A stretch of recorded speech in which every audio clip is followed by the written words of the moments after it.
3 मई 2026 कम से कम 23 लाख स्टूडेंट्स अपने घर से निकले थे, कदम बढ़ाया था फॉर अटेम्प्टिंग नीट 2026।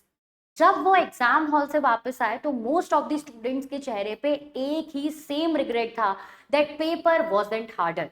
पेपर मुश्किल नहीं था, बट वो अपनी इन 5 मिस्टेक्स की वजह से अपनी डिजायर्ड रैंक को अपने से दूर कर बैठे। So today I am going to decode these 5 mistakes for you and will going to provide the solution how to fix them. So hello students, how are you doing? I am Jyoti Rani, your chemistry educator. आज मैं आपको इस video के through ये बताना चाहती हूँ कि कैसी चीजें हैं जो आपको 2027 की प्रिपरेशन में अवॉइड करनी है। क्या क्या चीजें करनी है वो तो थ्रू आउट द जर्नी मैं आपको बताती ही रहती हूँ, लेकिन तैयारी करने से पहले जो चीजें हमें अवॉइड करनी है आज हम पहले उसके बारे में सीखेंगे। तो एक एक करके हम इन 5 मिस्टेक्स को जानते हैं और ये भी देखेंगे कि कैसे हम 2027 की प्रिपरेशन में इन सबको अवॉइड करके अपनी एक डिजायर्ड कॉलेज, एक डिजायर्ड रैंक के साथ एमबीबीएस परस्यू करें। तो 1 मिनट के लिए मैं हट जाती हूँ, आप इस 5 मिस्टेक्स का स्क्रीनशॉट ले लो, क्योंकि आपको डेली याद रखना है कि मुझे ये नहीं करना। इसका मतलब after ending this video, by the end of this video, आपके पास एक चेकलिस्ट होगी व्हाट नॉट टू डू। क्या चेकलिस्ट है? जो काम नहीं करना। ठीक है, चलिए। So without wasting further time let's get started with the video. सबसे पहले हम बात करेंगे पहली गलती की, neglecting NCERT over coaching modules. Not just coaching modules, you are giving so much importance to question practising modules, question banks. आप अपनी एनसीईआरटी को ही क्या कर देते हो? नेग्लेक्ट। हमने नीट 2026 का पेपर देखा, पूरा एनसीईआरटी बेस्ड आया था। तो इतने सारे अननेसेसरी बुक्स पढ़ने से बेटर है कि आप अपनी एनसीईआरटी को ही कम से कम 2 से 3 रीडिंग दो। तो ये जो एनसीईआरटी है ये क्या सिर्फ बायोलॉजी के लिए है? क्या ये सिर्फ केमिस्ट्री के लिए है? नहीं, ये जो एनसीईआरटी है, आई रिपीट, ये तीनों सब्जेक्ट के लिए है बच्चा। इस बार आपको एनसीईआरटी एक की भी स्किप नहीं करनी, आपको पीसीबी तीनों एनसीईआरटी पढ़नी है। Yes, you heard it right. आपके पास जो फिजिक्स की एनसीईआरटी है वो भी उतनी ही इंपॉर्टेंट है जितनी केमिस्ट्री के लिए है, एज फिजिकल केमिस्ट्री।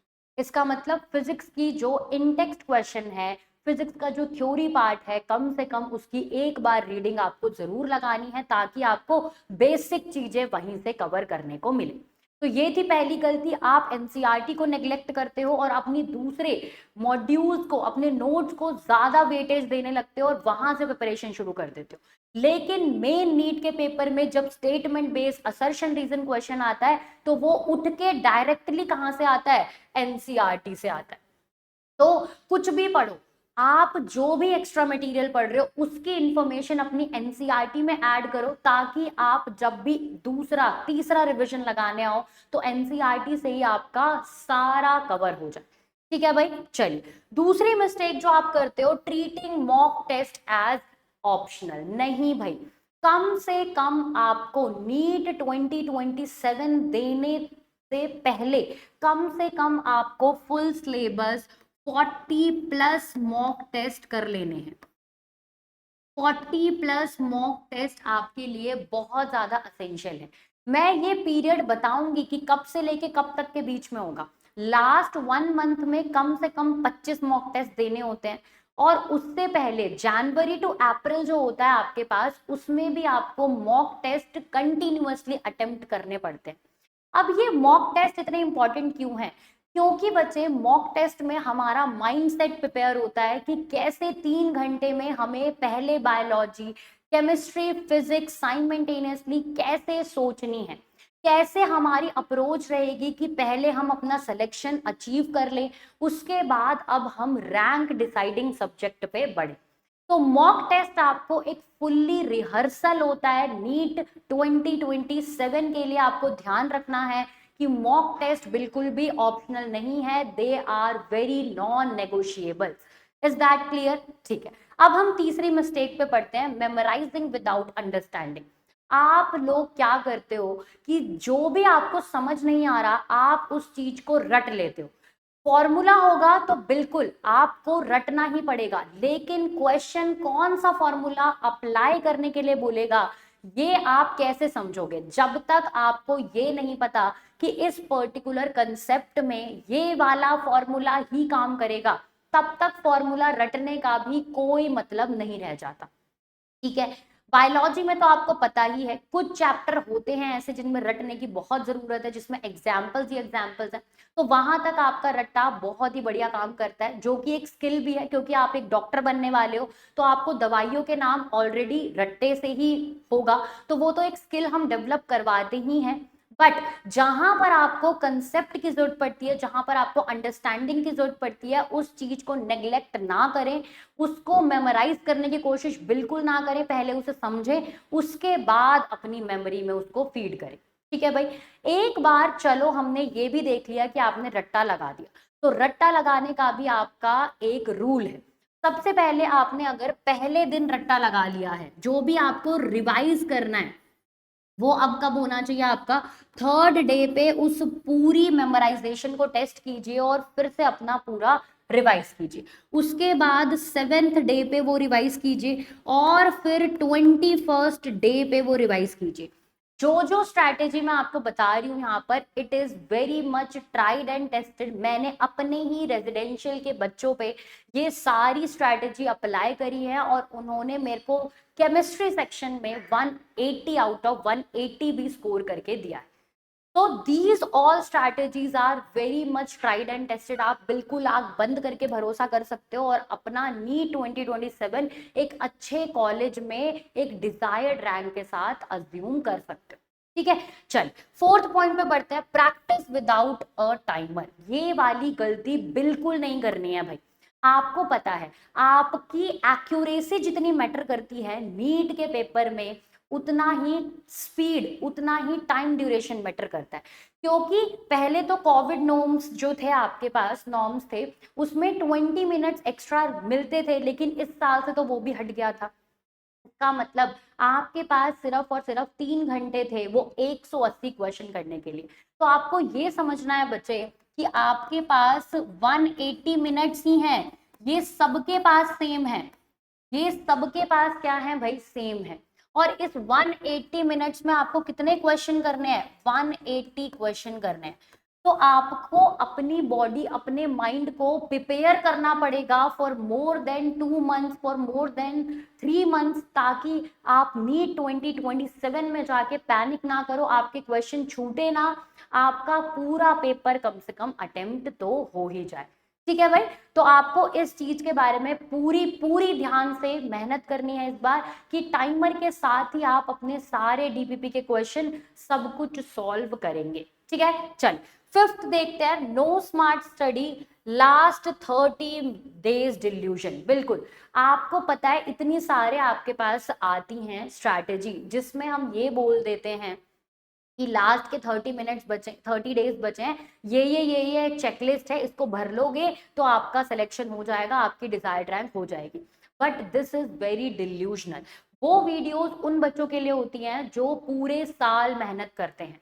आप क्या सोच सकते हो, अप्रैल में अगर आप ग्राइंड करोगे तो क्या आपका जो चिल नवंबर गया है लास्ट, वो उसको कंपनसेट कर देगा? नहीं, बिल्कुल कंपनसेट नहीं करेगा। वो बच्चा जो नवंबर दिसंबर तक अपना सिलेबस कंप्लीट करता है और फिर 5 साल एक इंटेंसिव रिवीजन कर, एक एक्सटेंसिव रिवीजन के बाद मॉक टेस्ट भी सॉल्व करता है, उसी का लास्ट 30 days में अगेन रिवाइज करके एक अच्छा डिजायर्ड कॉलेज, डिजायर्ड रैंक मिलता है। तो आप डे 1 से मेहनत कीजिए, बिल्कुल बीच में इधर उधर मत जाइए, अपना फोकस पूरा नीट 2027 पे रखिए और ये गारंटी है कि आपका 100% सिलेक्शन होगा एक गवर्नमेंट मेडिकल कॉलेज में। तो ये 5 चीजें बच्चे आपको जो अपने दिमाग में बिठा लेनी है कि इन चीजों को तो मुझे बिल्कुल भी नहीं करना है। मैंने पहले ही बोला था, this is nothing but a checklist of what not to do for NEET 2027। इसको बिल्कुल अवॉइड करना है आपको फॉर नीट 2027। अब मैं आपको वो 4 चीजें, वो 8 चीजें बताती हूँ जो आपका इस बार का 580 से 680 तक स्कोर लेके जाता। इतनी बात तो सबको पता है कि 680 पे एक बहुत बढ़िया गवर्नमेंट मेडिकल कॉलेज है और 580 कुछ ज्यादा ही बॉर्डर लाइन केस है, इनफैक्ट वो बहुत ही पीछे है। तो अब आप नीट 2027 की प्रिपरेशन कर रहे हो तो कम से कम आपको पता होना चाहिए कि 26 में जो घटनाएं घटी, जो गलतियां हुई, वो कम से कम नीट 2027 के लिए ना। तो there are some 8th habits which I will provide you, कि आप अपने अंदर रखिए ताकि आप 27 के लिए बहुत बेहतर प्रिपेयर कर सको। ठीक है, तो सबसे पहले आपको अपना कौन सा गैप भरना पड़ेगा? फिजिक्स का। फिजिक्स से जितना दूर भागोगे उतना दूर फिजिक्स आपसे भाग जाएगा, और अगर एक बार फिजिक्स भाग गया तो लास्ट के 30 डेज में फिजिक्स कभी आपके पास नहीं आ सकता। बायो इस बार ऐसी थी कि लास्ट के 30 डेज एक्सटेंसिवली पढ़ते तो आप आराम से कर सकते थे, पर फिर वही बात है, अप्रैल में 16 से 17 घंटे ग्राइंड करके क्या आप एक चिल नवंबर को कंपनसेट कर सकते हो? नहीं, कभी नहीं हो सकता। This is just a delusion. ये सब बेचा जा रहा है भाई, ऐसा नहीं हो सकता। ठीक है, अब देखिए, अगर आपने एक बार अपना फिजिक्स जो है वो छोड़ा नहीं, डे 1 से करते गए करते गए करते गए, तो there are very much chances कि आप 120 130 आराम से स्कोर कर सकते हो by the end of April. मतलब जब भी मई में पेपर होगा आप रेडी हो 130 स्कोर करने के लिए। अगर आपने लास्ट के 30 डेज में और ज्यादा मॉक टेस्ट करे, उनका एनालिसिस कर लिया, तो आप कम से कम 150 तो स्कोर कर ही सकते हो। ये उस बच्चे के लिए बात हो रही है जो सिर्फ और सिर्फ बॉर्डर लाइन केस था पहले, जिसको फिजिक्स बिल्कुल समझ नहीं आती थी। जो अच्छा बच्चा है, जिसको थोड़ी बहुत भी मैथ्स अच्छे से आती है, वो तो 180 तक लाने का पोटेंशियल ऑलवेज उसका ऑन है ही। ठीक है, नेक्स्ट देखते हैं। अगर आपने एनसीईआरटी एक बार पढ़ ली है तो ऐसा नहीं है कि आप उसका सेकंड और थर्ड रिवीजन नहीं लगाओगे, वो कंप्लीट हो चुके हैं, नहीं। एनसीईआरटी का सेकंड थर्ड रिवीजन लगता है, क्योंकि एग्जैक्ट लाइन किसी को भी याद नहीं होती एक बार पढ़ के। ऐसा नहीं करना बचा कि आपने एक बार एनसीईआरटी पढ़ ली तो अब दूसरे मॉड्यूल्स पे चल जाए, दूसरे बुक्स पे चल जाए। अननेसेसरी सोर्स नहीं करना है आपको, सिर्फ और सिर्फ सोर्स पे डिसिप्लिन्ड रहना है। और वो सोर्स डिसिप्लिन्ड आपको कौन बनाएगा? एनसीईआरटी। तो एक बार एनसीईआरटी पढ़ी, उसको दूसरी बार पढ़ो, उसको तीसरी बार पढ़ो। आप इधर से उधर डिफरेंट अननेसेसरी बुक्स पे मत भागिए। ठीक है, चलिए नेक्स्ट देखते हैं।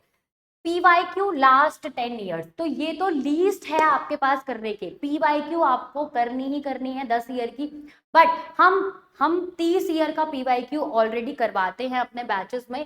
तो अगर आप एनसीईआरटी भी पढ़ते हो तो हम यहाँ पर अपनी एनसीईआरटी में पीवाईक्यू टैगिंग भी बहुत ज्यादा प्रेफर करते हैं, कि जो भी टॉपिक है वो कितनी बार पूछा गया है, मोस्ट फ्रीक्वेंटली आज टॉपिक करके उसको अलग से ही मार्क कर देते हैं। ठीक है, चल next, mock test and analysis. तो मॉक टेस्ट तो नॉन नेगोशिएबल है, लास्ट 30 डेज में बहुत सारे मॉक टेस्ट अटेम्प्ट कीजिए, लेकिन ऐसा भी नहीं है कि सुबह शाम आप मॉक टेस्ट ही दे रहे हो। मॉक टेस्ट दे दिया, नंबर खराब आए, तो एनालिसिस बहुत जरूरी है कि किस वजह से मेरे नंबर खराब आए हैं, मैंने ऐसा क्या किया, कौन सा मेरा पार्ट वीक है, कब मेरे को और मेहनत करनी है, कैसे मैं अपने वीक टॉपिक को स्ट्रॉन्ग टॉपिक में लेके आऊं। ये सब आप एक टीचर के साथ बैठिए, बात कीजिए, अपने मेंटोर से बात कीजिए, और अपने वीक पॉइंट्स को एक स्ट्रॉन्ग पॉइंट्स में बदल दीजिए। ठीक है, ये सब जो भी हैबिट्स है ना, ये हमारे रेसिडेंशियल के कुछ बच्चों ने अप्लाई करी है, और हमें उनमें बहुत ही बढ़िया रिजल्ट, बहुत ही बढ़िया क्या कहते हैं इम्प्रूवमेंट देखने को मिला है। इसीलिए मैं आपसे भी शेयर करना चाहती हूँ बच्चा लोग, कि इस तरीके के काम आप घर बैठे भी कर सकते हो। जरूरी नहीं है आपके पास एक टीचर डंडा लेके खड़ा ही है। ठीक है, तो जितना हमारे ऑफलाइन के बच्चों को फायदा हुआ है, उतना ही हमारे ऑनलाइन के बच्चों को भी फायदा होना चाहिए, इसीलिए इन्फॉर्मेशन उन तक पहुंचनी चाहिए। ठीक है, नेक्स्ट देखते हैं। Emphasises on class 11th and 12th equally. बिल्कुल, अगर आप एक 12th अपियरिंग स्टूडेंट हैं तो आपको क्लास 11th को भी नेग्लेक्ट नहीं करना है, क्लास 11th को भी इक्वल ट्रीट करके उसको पढ़ना है। क्योंकि फिजिक्स में भी देखें तो अगर क्लास 11th, या फिर केमिस्ट्री में भी देखें तो क्लास 11th अगर नहीं आती तो क्लास 12th में जाने में बहुत मुश्किल होती है। तो क्लास 12th का वेटेज ज्यादा है, लेकिन आपको क्लास 11th भी उतनी ही इक्वल एफर्ट्स के साथ पढ़नी है। ठीक है, चल फर्दर देखते हैं। अब आपको एक स्मार्ट स्टडी करनी पड़ेगी, एक सस्टेनेबल रूटीन रखना पड़ेगा। उस रूटीन में आपका टाइम टेबल आता है भाई। अगर आपको टाइम टेबल भी चाहिए तो फटाफट से कमेंट सेक्शन में मुझे बता देना, मैं आपको टाइम टेबल भी प्रोवाइड कर दूंगी। इसीलिए मैं कहती हूँ कि आप जो भी करो एक रेगुलर स्केड्यूल में करो भाई। आपको पता होना चाहिए, आपके माइंड को पता होना चाहिए कि 9 बज गए मुझे पढ़ना है, 10 बज गए मुझे पढ़ना है। एक साल पूरा अपना 100% दे दो बच्चा, अगर आपका सिलेक्शन नहीं होता उसके बाद मैं देख लूंगी, पर एक साल अपना 100% दे के देखिए। ठीक है। नेक्स्ट आपके पास exam day plan. Paper attempt करने से पहले आपको पता होना चाहिए कि मुझे कौन सा सेक्शन अटेम्प्ट करना है, मुझे इसका एवरेज ड्यूरेशन कितना रखना है। लेट से इस बार का जो बायो का पेपर था सब कह रहे थे बहुत लेंदी है, लेकिन हमारे स्टूडेंट्स ने 30 मिनट्स में भी अटेम्प्ट किया है। इसका मतलब हमने उन्हें इतना प्रिपेयर कर दिया था ऐसे असर्शन, रीजन, स्टेटमेंट, क्वेश्चन करने के लिए कि उन्हें पेपर पढ़ने की जो स्पीड थी वो बहुत ही बढ़िया थी। ठीक है, तो एक प्लान होना चाहिए आपके पास कि पहले बायोलॉजी कर ली, फिर फिजिक्स, फिर केमिस्ट्री, या फिर पहले केमिस्ट्री फिर फिजिक्स। आपको अपने पोटेंशियल के अकॉर्डिंग अपने आप ये डिसाइड करना पड़ेगा। अगर आप खुद से डिसाइड नहीं कर सकते तो आप अपने मेंटोर से या फिर टीचर से बात कीजिए, वो आपको डिसाइड करके दे देंगे। ठीक है भाई, तो ये 8 हैबिट्स अगर आपने नीट 2027 के लिए अपना ली तो आपका सिलेक्शन गारंटीड है। एक अच्छा कॉलेज, एक डिजायर्ड कॉलेज आपके हाथ में है। क्लियर है भाई इतनी बातें। अब ये सारी जो मिस्टेक मैंने आपको बताई, ये सारी जो मिस्टेक मैंने आपको बताई, ये कोई यूनिक मिस्टेक नहीं है, बट यही वो मिस्टेक है जो आपको 580 बना देता है, जबकि आपको अपना पोटेंशियल 680 दिखता है ना। तो अब आप मेरे साथ ये प्रॉमिस लो कि मैं इन 8 हैबिट्स को डाल के अपने इस मिस्टेक को फिक्स करूंगा और 1 साल के लिए अपना 100% दूंगा।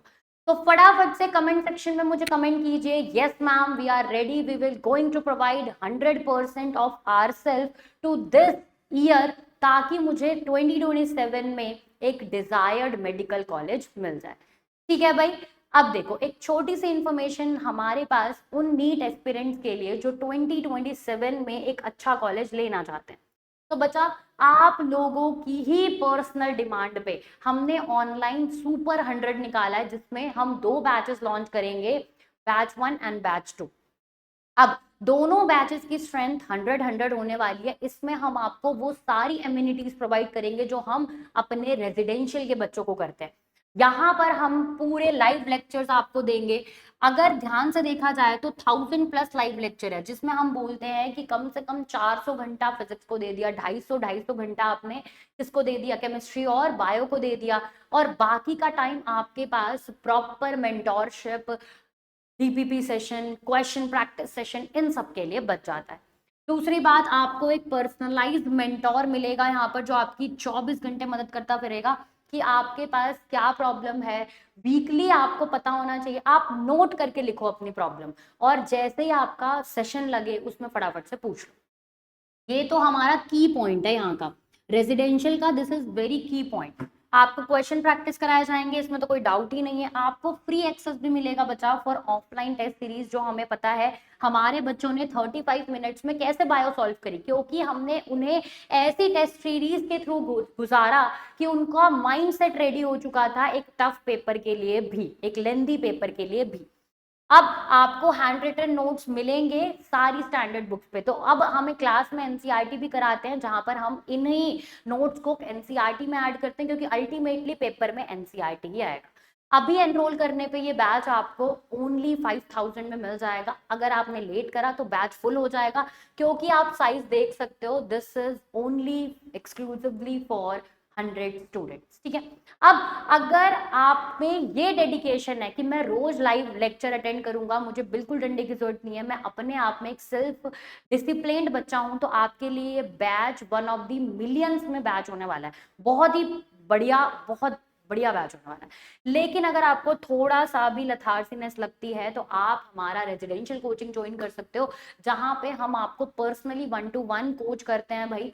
वहां पर हम आपकी सारी प्रॉब्लम सुनेंगे, हम यहीं पे रहते हैं ताकि आपको और चीजें बेहतर करके दे सके। ठीक है, तो ये ऑप्शन तो हमेशा ही आपके पास खुला है। आप हमारा नॉर्मल कैंपस विजिट कर सकते हो, that is present in knowledge park 5, greater Noida. But obviously अगर आप घर रह के हमारे साथ पढ़ना चाहते हो तो this batch is for you. अब जल्दी से कमेंट सेक्शन में मुझे बताओ भाई, are you guys ready to give your 100% to this year? फटाफट से कमेंट सेक्शन में बताओ। और अगेन, अगर आपको टाइम टेबल भी चाहिए फॉर नीट 2027 तो मुझे जल्दी से कमेंट सेक्शन में भर दो कि yes ma'am we want it and we are ready to give 100% to NEET 2027। All the very best students, happy learning, thank you. मैं मिलती हूँ आपको नेक्स्ट सेशन में। Thank you so much for joining this session.